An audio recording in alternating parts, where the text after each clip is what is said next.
നമസ്കാരം. Jasmine Jafar, ചന്തറാണി. ചന്തറാണി Jasmine Jafar. അമ്മാതിരി സംസ്കാരമായിരുന്നു ഇന്ന് ജാസ്മിന്റെ വായിൽ നിന്ന് വീണത്. ഇങ്ങനെ ഒരു പെൺകുട്ടി, എന്റെ കർത്താവ്, ഇതിനേക്ക് ആരിങ്ങനെ സപ്പോർട്ട് ചെയ്യുന്നു എന്ന് തോന്നുന്നു. എന്തൊക്കെ ആയിരുന്നു ഇന്നവൾ, എന്തൊക്കെയാ വിളിച്ചു പറഞ്ഞത്. സത്യം പറഞ്ഞാൽ അവള് ഇന്ന് ജിൻഡോ പറഞ്ഞ സംഭവം മൊത്തം അവൾക്കാണ് ബാധകം. നീ പുറത്തു പോയി കഴിഞ്ഞാൽ നീ വാഴില്ല. ആര്? ജിൻഡോ. ജിൻഡോ രാജാവിനെ പോലെ വാഴും. അവിടെ തലയിൽ മുണ്ട് കൊട്ടേണ്ടി ഇരിക്കേണ്ടി വരുന്നത് നീയാണ്. ചന്തറാണിയായ നീയാണ്. ആ ചന്ത സംസ്കാരം നീ ഇവിടെ കാണിക്കുന്നില്ലേ? നീയാണ്. ഒരു മനുഷ്യനോട് എങ്ങനെ പെരുമാറണം എന്ന് പോലും അറിയാത്തവളാണ്. നീയാണ് നാറാൻ പോകുന്നത്. പുറത്തിറങ്ങുമ്പോ കാണാം. സത്യവും നന്മയും എവിടെയെന്ന് ജിൻഡോയോട് ചോദിച്ചത്. ചോദിക്കുന്ന ഭൂലോക കള്ളി. ഇമാതിരി കള്ളം പറഞ്ഞ, ഇത്രയും വലിയൊരു കള്ളം പറഞ്ഞ ഒരു മത്സരാർത്ഥി ബി ചരിത്രത്തിലില്ല. ഹിന്ദി വിട്, മലയാളം ബി ചരിത്രത്തിലില്ല. ഹിന്ദിയിൽ പോലും ഇതുപോലെ ഉണ്ടെന്ന് എനിക്ക് തോന്നുന്നില്ല. എല്ലാം ഞാൻ കണ്ടിട്ടില്ലാത്തതുകൊണ്ട് എനിക്ക് അറിഞ്ഞുകൂടാ. പോട്ടെ. എന്തിലും മലയാളത്തെ കുറിച്ച്, നമ്മൾ മലയാളമല്ലേ പറയുന്നത്, മലയാളത്തെ കുറിച്ച് പറഞ്ഞാൽ ബി മലയാളം ചരിത്രത്തിൽ ഇതുപോലെ കല്ലുവെച്ച് നുണ പറഞ്ഞ ഒരു മത്സരാർത്ഥി ഇല്ല. ഇതുപോലെ ചന്ത സ്വഭാവം കാണിക്കുന്ന ഒരു പെൺകുട്ടി ഇല്ലായിരുന്നു. ഇതുപോലെ ബഹുമാനമില്ലാതെ വളവള വളവള വള അലക്കുന്ന ഒരു പെൺകുട്ടി വേറെയില്ല. അവൾ ഇന്ന് പറഞ്ഞ ഏറ്റവും വലിയ കള്ളം മറ്റൊന്നുമല്ല. എനിക്ക് അതിനേക്കാൾ ഉപരി അത് കേട്ടപ്പോ എനിക്ക് ചിരിയാണ് വന്നത്, പുച്ഛമാണ് തോന്നിയത് എന്നോട്. അവൾ പറഞ്ഞത് മറ്റൊന്നുമല്ല, ഞാൻ ജീവന് തുല്യം സ്നേഹിക്കുന്നവനെ ഞാൻ മരണം വരെ ഞാൻ കൂടെ നിൽക്കുമെന്നാണ് ജാസ്മിൻ പറഞ്ഞത്. Very good. നിന്റെ നാക്കിൽ നിന്ന് ആ വാക്ക് വരണം. ഇത് നീ പുറത്തിറങ്ങി ഇത് കാണുമ്പോ നീ പറഞ്ഞത് എന്തുമാത്രം ചിരി ഉളവാക്കിയെന്ന് നീ മനസ്സിലാക്കണം മറ്റുള്ള പ്രേക്ഷകർക്ക്. അമ്മാതിരിയാ പറഞ്ഞു. ഞാൻ ജീവന് തുല്യം സ്നേഹിക്കുന്നവനെ ഞാനൊരു മരണം വരെ മറക്കില്ല എന്ന് പറയുന്ന എന്റെ ഒരൊറ്റ സ്റ്റേറ്റ്മെന്റ്. എത്ര എണ്ണത്തിനടി നീ കളഞ്ഞിട്ട് പുതിയ ആൾക്കാരെ തേടിപ്പോയത്? എത്ര എണ്ണത്തിന് പറയിപ്പിക്കുകയാണ് നീ. കാരണം ഇന്ന് ജിൻഡോയുടെ തർക്കിക്കുന്നതിലല്ല, പറയുന്ന രീതിയിലാണ്. മനസ്സിലായോ? എത്ര തന്റെ ലൈഫിൽ എത്ര പേര് കയറി വന്നു, എത്ര പേരെ നീ ചവിട്ടി താഴ്ത്തിയിട്ട്, എത്ര പേരുടെ സ്നേഹം തള്ളിക്കളഞ്ഞിട്ട്, എത്ര പേരെ വഞ്ചിച്ചിട്ടാണ് നീ ഇപ്പോ ഈ ലെവലിൽ വന്ന് നിൽക്കുന്നത്. ഇപ്പോ നീ ഇപ്പോഴും അവിടെ ഇരുന്ന് നെഞ്ചിലടിച്ച് പറയുന്നുണ്ടല്ലോ, ഞാന് സ്നേഹിക്കുന്ന ഒരാളെ പോലും വഞ്ചിച്ചിട്ടില്ല എന്ന്. അഫ്സലർത്ഥം പുറത്ത് കിടക്കും. നീ വിചാരിച്ചിട്ട് ജനങ്ങളൊന്നും അറിയുന്നില്ല എന്നാണ് എന്റെ വിചാരം. ഇവളിപ്പോഴും കരുതുന്നത് പുറത്ത് എല്ലാം സേഫാണ്. കാരണം ഉമ്മയും വാപ്പയൊക്കെ വന്ന് പറഞ്ഞു, അഫ്സൽ നിന്നെ എന്ത് ചെയ്തു, നമ്മളെ കൊണ്ടാക്കുന്നു, നിനക്ക് വേണ്ടി കാത്തിരിക്കുന്നു, നിനക്ക് വേണ്ടി എന്തൊരു ടെഡി ബിയറൊക്കെ കൊണ്ടുവന്നു എന്നൊക്കെ പറഞ്ഞപ്പോൾ പാവം അവനൊരു മണ്ടൻ എന്ന് ഇവള് കരുതുകയാണ്. അവനൊരു മണ്ടൻ, അവൻ എന്റെ ബാക്കില് വാലാട്ടിപ്പട്ടിയെ പോലെ അവൻ വന്നോളും. അവനാര്? അവനപ്പോ എനിക്ക് ആര് മതി? എനിക്ക് നമ്മുടെ നിത്യഹരിത നായകനായ ഗബ്രി മതി. ഗബ്രിയെ എങ്ങനെയെങ്കിലും തന്നിലേക്ക് അടുപ്പിക്കണം. ഇനി മറ്റാരും വേണ്ട. മുന്നക്കയോ കുന്നക്കയോ ഗബ്രിയോ സിയാദോ പിന്നെ പല പേരുകളുണ്ട്. അവരാരെ എനിക്കിനി വേണ്ട. എനിക്കിപ്പം വേണ്ടത് ആരെയാണ്? ഗബ്രി. ഇനി ആ ഗബ്രി എന്ന നേട്ടത്തിലേക്ക് പോകാൻ വേണ്ടിയിട്ട് ഞാൻ എന്തു കള്ളവും പറയും. അവളവിടെ വിചാരിച്ചിരിക്കുന്നത് മറ്റൊന്നുമല്ല, ഇവിടെ പ്രേക്ഷകർ ഒരു തേങ്ങയും അറിഞ്ഞിട്ടില്ല. ഞാൻ ഇത്രയും വലിയൊരു നുണ ചെയ്തതും, ഇത്രയും വലിയൊരു നെറുകേട് ചെയ്തതും, ഇത്രയും വലിയൊരു അപരാധം ചെയ്തതും ആരും പ്രേക്ഷകർ അറിഞ്ഞിട്ടില്ല. ഞാൻ ഇപ്പോഴും എല്ലാരും പറ്റിച്ചുകൊണ്ട് പതിവ്രത ചമഞ്ഞ് നടക്കുകയാണ് ജനങ്ങളുടെ മുന്നിൽ, അല്ലെങ്കിൽ പ്രേക്ഷകരുടെ മുന്നിൽ. ഞാൻ ഇപ്പോഴും പതിവ്രതയാണ്. ആരെയും പിന്നെ വഞ്ചിക്കാത്ത, ആരോടും കളവ് പറയാത്ത, ആരോടും നെറുകേട് കാണിക്കാത്ത വെറും പതിവ്രതയായ ഒരു മുല്ലപ്പൂവിന്റെ സുഗന്ധമുള്ള റാണിയാണ് ഞാൻ. നീ റാണിയല്ല, നീ ചന്തറാണിയാണ്. വെറും റാണിയല്ല, നീ ചന്തറാണിയാണ്. നീ മുല്ലപ്പൂവല്ല. ഇപ്പൊ തന്നെ ജനങ്ങൾ കാണുന്നത് ശവന്നാറി പൂവായിട്ടാണ്. ശവന്നാറി പൂ, മനസ്സിലായോ? ആ പൂവായിട്ടാണ് ഇപ്പൊ കാണുന്നത്. മുല്ലയൊക്കെ പോയി, മുല്ലേര മണമൊക്കെ പോയി, മനസ്സിലായോ? മുല്ലേര അഴകും പോയി. ഇപ്പൊ കാണുമ്പോ വെറുപ്പാണ് മനുഷ്യർക്ക്. എന്നെ കാണുമ്പോ മണമല്ല വരുന്നത്, അവർക്ക് അടിക്കുന്നത് നാറ്റമാണ്. നല്ല മൂക്കിനകത്ത് തുളച്ചു കയറുന്ന ദുർഗന്ധം. അതാണ് നീ. അമ്മാതിരി വാക്കുകളാണ് നീ ഇന്ന് പറഞ്ഞിരിക്കുന്നത്, മനസ്സിലായോ? പുറത്തു പോയാൽ എന്ത് ജിൻഡോയ്ക്ക് വാഴാനൊക്കില്ല. ഇതുപോലൊരു കോമഡി ബേസിക് ക്വാളിറ്റി എന്നുള്ളതുകൊണ്ട് ജിൻഡോയുടെ ഞാൻ പറഞ്ഞത് എവള് ജിൻഡോയുടെ എന്തൊക്കെ പറഞ്ഞിട്ടുണ്ടോ അതെല്ലാം തിരിച്ച് എവളെ പറയാനല്ല. ബേസിക് ക്വാളിറ്റി എന്നുള്ളത് ഒന്നുണ്ട്. കറക്റ്റാ. എല്ലാ മനുഷ്യർക്കും ഓരോ വ്യക്തിക്കും ബേസിക് ക്വാളിറ്റി എന്ന് പറയുന്ന സാധനമുണ്ട്. അതവിടെ ഒട്ടുമില്ലാത്ത ഒരേ ഒരു സാധനം നീ മാത്രമാണ്. ജാസ്മിൻ എന്ന് പറയുന്ന ചന്തറാണിക്ക് മാത്രമാണ് അവിടെ എന്തിനും ഒരു ബേസിക് ക്വാളിറ്റിയും ഇല്ല. ആൾക്കാരുടെ അടുത്ത് എങ്ങനെ പെരുമാറണമെന്നറിയില്ല. ഒരു ബന്ധത്തിന് എങ്ങനെ വാല്യൂ കൊടുക്കണമെന്നും അറിയില്ല. ഒരു ബന്ധം അല്ലെങ്കിൽ ഒരാളെ സ്നേഹിക്കുന്നത് എങ്ങനെയെന്ന് അറിയത്തില്ല. നിനക്കറിയാന്നുള്ള വഞ്ചിക്കാൻ വേണ്ടി മാത്രമാണ്. വൃത്തിയില്ല. ഇതൊക്കെ ഒരാളുടെ ബേസിക് ക്വാളിറ്റികളാണ്. മനസ്സിലായി? ഒരു ബന്ധത്തിനെ നമ്മൾ എങ്ങനെ മുറുകെ പിടിച്ചുകൊണ്ട് പോകുന്നു, ആ ബന്ധത്തിന് നമ്മൾ എങ്ങനെ വാല്യൂ കൊടുക്കുന്നു, ഒരു മനുഷ്യരോട് എങ്ങനെ സംസാരിക്കുന്നു, ഒരു സംസ്കാരത്തോടെ എങ്ങനെ പെരുമാറാൻ പഠിക്കുന്നു, വൃത്തി അല്ലെങ്കിൽ ഒരു 4 പേര് കൂടിയിരിക്കുമ്പോൾ എന്തൊക്കെ സംസാരിക്കണം, ഏതൊക്കെ രീതിയിൽ സംസാരിക്കണം, ആരടുത്ത് എന്ത് സംസാരിക്കണം, അതൊക്കെ ഒരു ബേസിക് ക്വാളിറ്റിയിൽ വരും. അപ്പൊ ടേബിൾ മാനേഴ്സ്, മനസ്സിലായോ, വൃത്തി, ഇതെല്ലാം ഒരു ബേസിക് ക്വാളിറ്റി. അതിന്റെ ലെവലേഷൻ പോലും നിനക്കില്ല. ആ ബേസിക് ക്വാളിറ്റി എന്ന് പറഞ്ഞാൽ ഒരു ലെവലേഷൻ പോലും നിനക്കില്ല. ഇത്രയും വയസ്സിന് മൂത്തമായിട്ട് ആളായിക്കോട്ടെ, അവരെയൊക്കെ നീ തന്തയില്ലാത്തവനെ എന്ന് വരെ വിളിച്ചവരുണ്ട്. ഒരു തെണ്ടികൾ വന്ന് വിളിച്ച് അപ്പൊ വിളിച്ചതിലല്ല നിന്റെ ആ അപ്പോഴും പറഞ്ഞ നിന്റെ ആ ഒരു ശരീര ഭാഷയാണ്. നിന്റെ സ്വന്തം വാപ്പ വരെ വന്ന് നിന്റെ അടുത്ത് പറഞ്ഞിട്ട് പോലും പട്ടീരെ വില പോലും നിന്റെ വാപ്പയ്ക്ക് നീ കൊടുത്തിട്ടില്ല. കൊടുത്തിട്ടുണ്ടോ? നിന്റെ വാപ്പയ്ക്ക് പോലും നീ ഒരു പട്ടീരെ വില പോലും കൊടുക്കാതെ നിന്റെ ആഗ്രഹത്തിന് വേണ്ടിയിട്ട്, നിന്റെ ആക്രാന്തത്തിന് വേണ്ടിയിട്ട് എല്ലാവരും നിന്റെ കൂടെ ഇതുവരെ നിന്ന എല്ലാവരെയും ചവിട്ടി അരച്ചുകൊണ്ട് നീ അവിടെ കിടന്ന് അട്ടഹസിക്കുന്നില്ലേ? അതിന്റെയൊക്കെ മറുപടി നീ പറഞ്ഞതുപോലെ പുറത്തിറങ്ങുമ്പോ നീ വാഴുകയാണോ അതോ വീഴുകയാണോ എന്ന് നീ പുറത്തിറങ്ങുമ്പോൾ മനസ്സിലാക്കും. നിനക്ക് വേണ്ടിയിട്ട് ഇപ്പം കുറെ PR ടീമിലെ വാലാട്ട് നിൽക്കില്ല, അവര് പോലും കാണത്തില്ല. ഒറ്റയ്ക്ക് അനുഭവിക്കും നീ.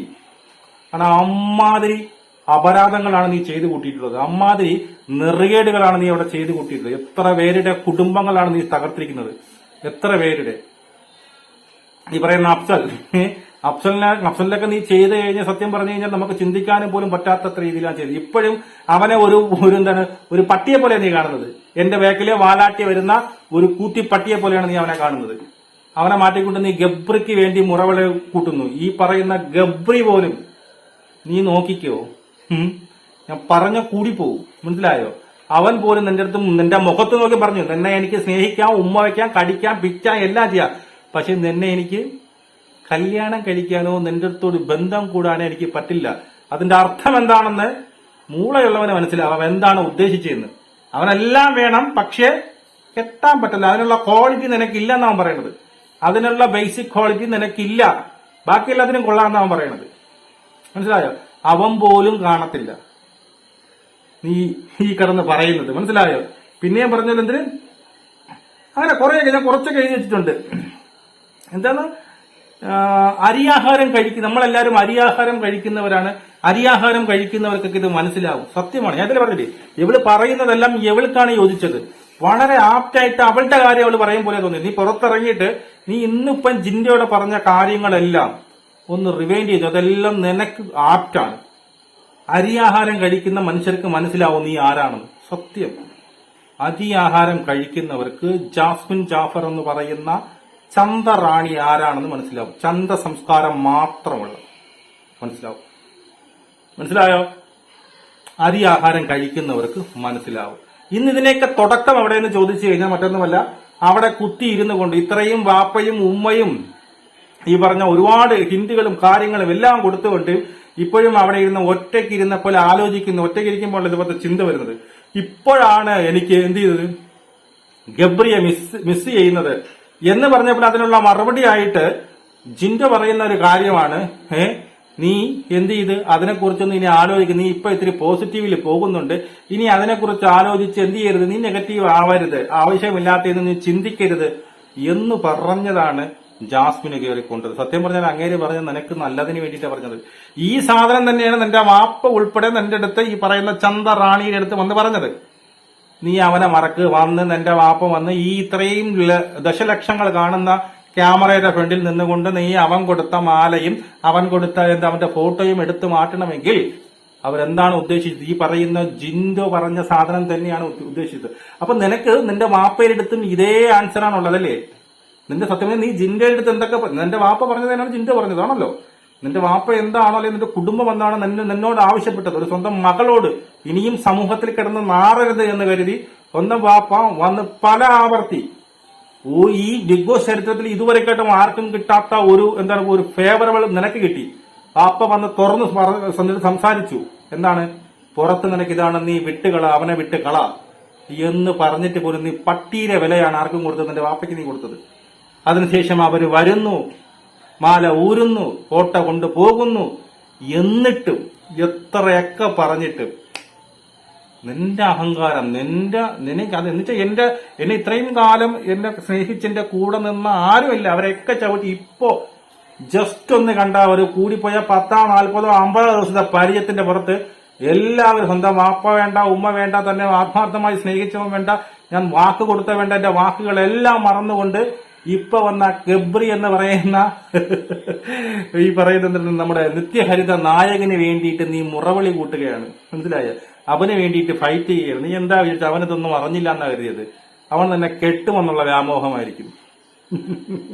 അതാണ് അവിടെ നിന്നെ പറഞ്ഞത്. അവൻ നിന്നെയും കാട്ടി നിന്റെ പിന്നീട് എന്താണ് അപ്പന്റെ അപ്പനാണ് അവൻ. ആര്? ഗബ്രി. യൂസ് ആൻഡ് ത്രോ എന്ന് ആര് പറഞ്ഞു? നമ്മുടെ അഫ്സൽ പറഞ്ഞു എന്നെ യൂസ് ആൻഡ് ത്രോ ആണ് ചെയ്തതെന്ന്. അതുപോലെ തന്നെ നിന്നെയും യൂസ് ആൻഡ് ത്രോ അവൻ ചെയ്യും. അതിനുള്ള മുന്നോടിയാണ് അവൻ പറഞ്ഞിട്ടുള്ളത്. മനസ്സിലായോ?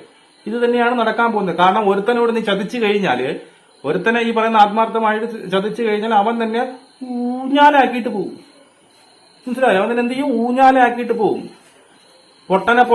വട്ടം ചതിച്ച വട്ടനെ എന്തോ ഒരു സാധനം ഉണ്ടല്ലോ, അത് തന്നെയാവും. എന്തായാലും ജാസ്മിൻ ജാഫർ ഇന്ന് പറഞ്ഞു കൂട്ടിയ അപരാധങ്ങളും സമ്മതിച്ചു. നീ ഇതൊക്കെ ദൈവം നിന്നെ കൊണ്ട് പറയിപ്പിക്കുന്നുണ്ട്. കാരണം ഈ അവസാന ഘട്ടത്തിൽ നീ ആരാണെന്ന് ഒരിക്കൽ കൂടി തുറന്നു കാട്ടുകയാണ് ജനങ്ങളുടെ പണ്ടിൽ. നീ ആരാണ്? ജാസ്മിൻ ജാഫർ എന്ന് പറയുന്ന ചന്ത റാണി ആരാണ്? ചന്ത സംസ്കാരം മാത്രം വായിൽ വരുന്ന ആരാണെന്ന് കൃത്യമായിട്ട് പറയുന്നുണ്ട്. എന്താണ് നിന്റെ സ്വഭാവം? എങ്ങനെയൊക്കെ എത്ര വരെയൊക്കെ വഞ്ചിച്ചാണ് നീ ഇതുവരെ എത്തിയത്? ആരെയൊക്കെ ചവിട്ടി തേച്ചുകൊണ്ടാണ് നീ ഇതുവരെ എത്തിയത് എന്നുള്ളത് നീ തന്നെ പറയണം. ഇപ്പോഴും ഒരു കള്ളത്തിന്റെ പുറത്ത് ഒരു കള്ളം ആവർത്തിച്ച് നീ വിളിച്ചു പോവുകയാണ്. മനസ്സിലായോ? എനിക്ക് ആരുമില്ല, അഫ്സൽ എന്ന് പറഞ്ഞാൽ എനിക്ക് പട്ടിക്ക് തുല്യമാണെന്ന് വീണ്ടും വീണ്ടും പറഞ്ഞു. പുറത്തിറങ്ങുമ്പോ ആരാണ് പട്ടിയാവാൻ പോകുന്നത്, ആരാണ് പട്ടിക്ക് തുല്യം അവഗണിക്കപ്പെടാൻ പോകുന്നതെന്നൊക്കെ കണ്ടറിയാം.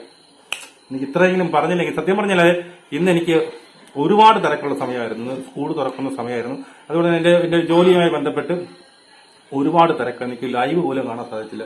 അവസാനം കുറെ വീഡിയോസ് കണ്ടു, എപ്പിസോഡ് കണ്ടപ്പോഴാണ്, അതിന്റെ ലൈവ് കുറെ കട്ടിങ്സ് കണ്ടു. അതിനുശേഷമാണ് ഇത്രയും ഒരു അപരാധമാണ് ഇവിടെ വിളിച്ചു. കാരണം വെറുതെ അങ്ങ് തുടങ്ങി ആ ജിന്റെ ലാസ്റ്റ് ഈ പറയുന്നതിന് ഇനി എന്ന് പറഞ്ഞിട്ട് നമ്മുടെ സിബിനെ ഒന്നും എനിക്ക് ഇഷ്ടമല്ല. സിബിനെ കണ്ണെടുത്താ കണ്ടുവിടുന്ന പറഞ്ഞത്. എങ്ങനെ കണ്ണെടുത്താ കണ്ടുവിടാതിരിക്കും?